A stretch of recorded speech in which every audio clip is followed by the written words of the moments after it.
It's me, Bo, back once again with another cult movie review. Hope everyone is doing well. Today, I'm going to be reviewing the zombie horror movie from 1990, Night of the Living Dead. It's an epic zombie movie that I've loved for years, and yeah, it's about time that I got round to reviewing it. So, yeah, let's get into it. Night of the Living Dead from 1990 was directed by Tom Savini, a man synonymous with Romero's classic Dead trilogy. Savini, of course, is best known for his special effects work and was initially hired to perform the effects for the remake. But after a few conversations with Romero himself, Savini was persuaded to direct the film. As mentioned, this was a remake based on the original black and white film from 1968. Now, after the original film was released, a lengthy court battle began over copyright issues, resulting in Romero losing out on a ton of money. So, in some ways, the 1990 remake was a way for Romero to basically recoup some of the profit. It would also prevent other filmmakers from attempting to produce their own unauthorized remake. Now, I remember watching this movie many years ago, I think back in 2001. At the time, I was getting into horror films and the whole horror genre in general. And yeah, I was basically trying to get, my hands on any movies I could find. I was still very young at the time, so there was just no way that my parents were gonna go out and buy me these gory slasher films. So my best bet was to stay up late on the weekends and either watch the Sci-Fi Channel or Bravo. Both TV stations would often play horror films, and yeah, just one night I accidentally caught this remake directed by Tom Savini. I missed the first 10-15 minutes, but when Tony Todd made his grand entrance running down a zombie, that's when I caught it, and I just couldn't take my eyes off the screen. So yeah, many years have passed since first watching Night of the Living Dead, and I still enjoy it after all these years. Sometimes your judgment can be clouded by nostalgia, but in this case for me, Savini did a wonderful job and produced a solid entry in the series. So like the original, the remake followed a group of characters as they tried to survive the night in this abandoned farmhouse following a mass zombie breakout. The film began with brother and sister Johnny and Barbara as they visited their deceased mother's gravestone in the countryside. Actress Patricia Tallman starred as Barbara, the young, shy woman that gets caught up in this mayhem. So the two laid flowers and were bickering amongst themselves before they were randomly caught up in a zombie attack. Barbara's brother, Johnny, played by actor Bill Moseley, did little to stop the attack and in the process ended up getting himself killed. Barbara, having no other option left, decided to run for safety where she found a nearby farmhouse. Barbara was completely distraught over what had just happened to her and her brother. One minute she's laying flowers at a gravestone, the next she's witnessing her sibling being murdered in front of her. It seemed as if Barbara went into kind of some sort of state of shock, and after what she had witnessed, yeah, rightfully so. The chaos then continued after she encountered more zombies inside the farmhouse. There was a great bit where we saw this big, hefty zombie in overalls literally fall forward over the banisters in an attempt to crush Barbara. I mean, the zombie just appeared there, at the top of the staircase, looking down at Barbara. You'd think once he saw her, he would slowly make his way down the stairs. But nope, not this time. He literally just fell flat right on his face. And yeah, I don't know, it was kind of quite a funny moment really when you think about it. I've always remembered that moment fondly. Tony Todd's character, Ben, soon arrived and took control of the situation as Barbara remained in a state of shock. Ben killed the few remaining zombies that surrounded the house, then took shelter from the inside. A group of survivors were later discovered hiding downstairs in the basement, one of which included a very sick 12-year-old girl.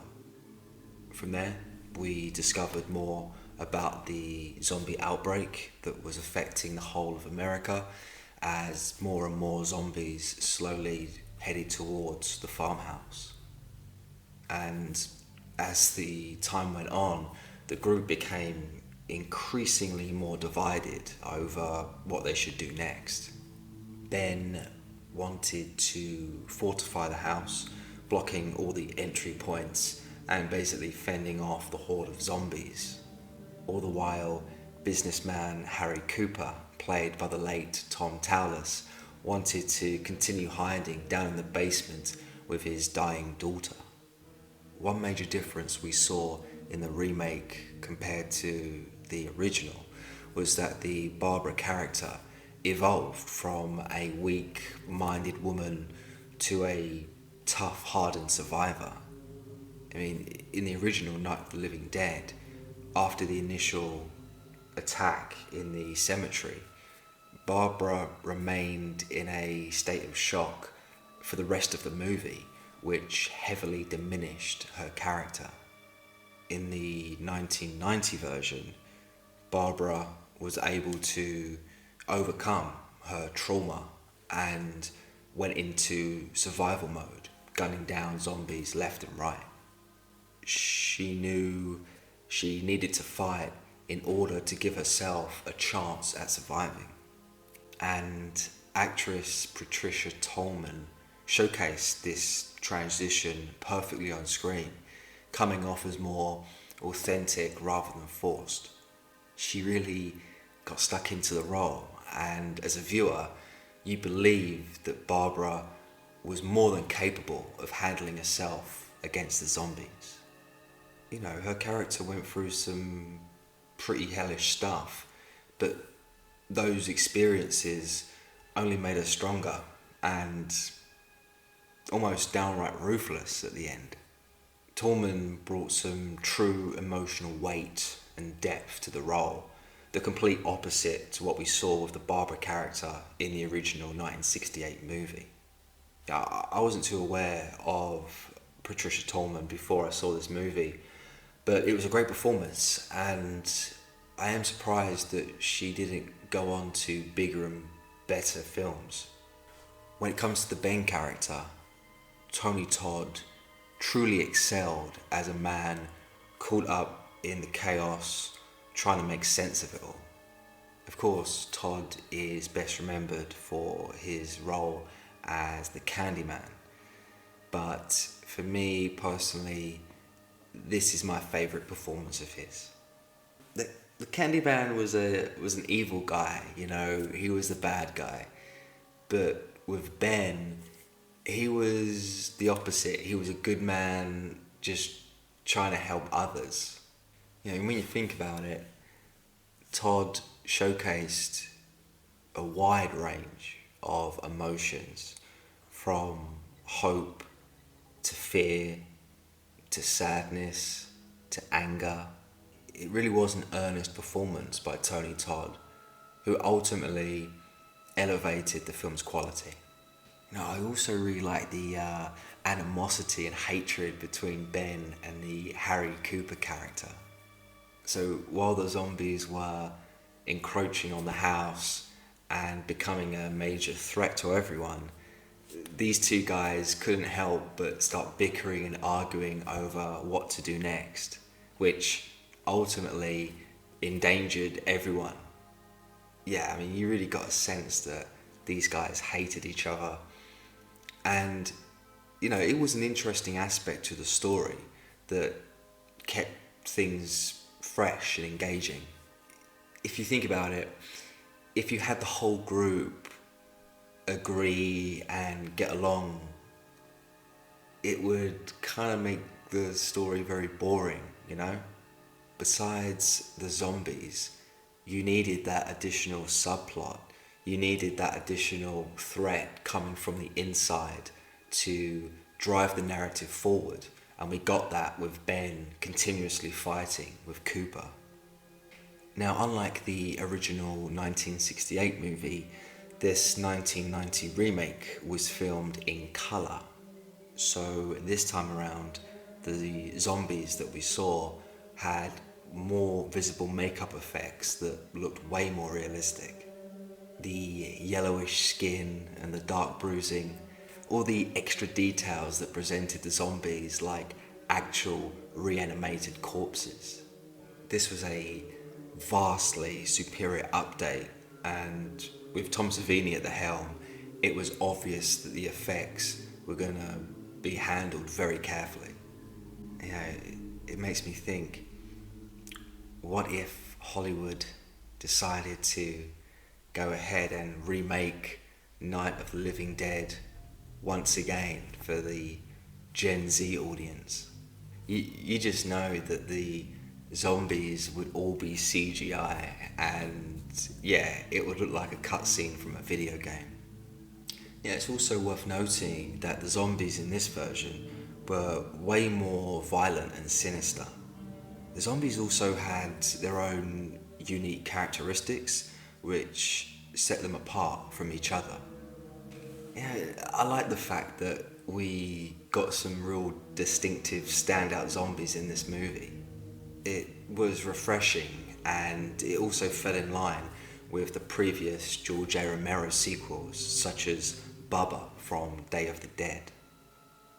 And so, dislikes for Night of the Living Dead 1990. Now, my main dislike isn't specifically aimed at the 1990 remake. My dislike is aimed at the movie's overall plot. Regardless whether it's the original or the remake, I have to ask, why didn't the group decide to go back to the cemetery and try and find one of the vehicles that we saw? I mean, in the remake, for example, we specifically saw a black hearse during the opening sequence. Barbara ran past it, the door was open, it was clearly in use, so presumably it had gas. You had these guys back at the house scrambling to find the gas pump key, trying to figure out an escape route, and there was a hearse just sitting there, abandoned, door open. Why didn't anyone go back there? I just wish the hearse had been taken into account as an option, but when it came to the plot, it was simply just forgotten. One final dislike I have for the movie would be the death of Harry Cooper. So Barbara and Cooper end up surviving the night, and the next day they reunite back at the farmhouse. Cooper had basically left everyone behind like the scumbag that he was and hid inside the attic. When the two see each other again, within seconds Barbara shoots Cooper dead before anyone sees. She literally murdered him in cold blood. And to me, that was just a little bit too far-fetched. In that moment, that sense of realism that Savini had built up just kind of went out the window. You know, I'm all for Barbara getting her revenge because Cooper was, a dick. But I just would have preferred her beating him up, maybe, knocking him out with her gun. Is what it is. Just the bullet to the head just seemed a little bit overkill. And so, ratings for Night of the Living Dead 1990. Gonna be rating this movie a solid 6.5 out of 10. I've seen this movie countless times over the years, and I still find it very engaging. When I think back to all the remakes that have come and gone, I genuinely believe that this remake of Night of the Living Dead is one of the very best remakes Hollywood has ever produced. Of course, full credit to the visionary, the late George A. Romero, but between the original and the remake, I choose the remake every time. I, I was just so much more visually hooked and engaged with this story compared to the 1968 one. He showed restraint as director, never going too far over the top and retaining some sense of realism. Also, given Savini's limited experience as a director, he did a great job revamping the original 1968 story for a brand new audience. Bottom line, it was a worthy installment, and if you guys haven't seen it in a while, I'd recommend go back and checking it out. As I said, I find it just as entertaining and engaging as I did all those years ago. Well, that's all from me today, guys. Hope you've enjoyed this review of Night of the Living Dead 1990. I will be back very soon with more reviews. Don't forget to subscribe, and yeah, take care.